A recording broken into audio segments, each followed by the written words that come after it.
উত্তরবঙ্গের মালদা থেকে দক্ষিণবঙ্গের আসানসোলে একটি সরকারি নাইট সার্ভিস বাসে আমের পেটির আড়ালে জাল নোট পাচারের চেষ্টা। এই ঘটনায় হাতে নাতে ধরা পড়েছে এক পাচারকারী।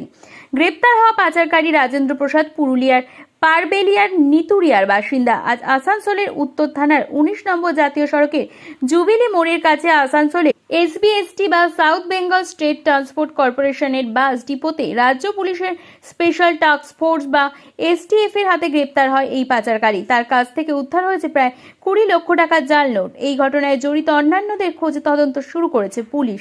জানা গিয়েছে, গোপন সূত্রে খবর পেয়ে রাজ্য পুলিশের এসটিএফ এর একটি দল যাত্রী সেজে শিলিগুড়ি থেকে রাতে আসানসোলগামী বাসে উঠেছিল। মালদার কালিয়াচক থেকে আমের পেটিতে লুকিয়ে জাল নোট পাচারের পরিকল্পনা করছিল পাচারকারীরা। আজ বাসটি আসানসোলে বাস ডিপোতে পৌঁছতেই এসটিএফ এর কর্মীরা তৎপর হয়ে ওঠে। আমের পেটি নিতে আসা ব্যক্তিকে অনুসরণ করে তারা। আমের পেটি হাতে নিতেই তাকে ধরে তল্লাশি করতেই বেরিয়ে আসে বিপুল পরিমাণে জাল নোট। এই নোটগুলির মধ্যে বেশিরভাগই 500 টাকার নোট বলে জানা গিয়েছে।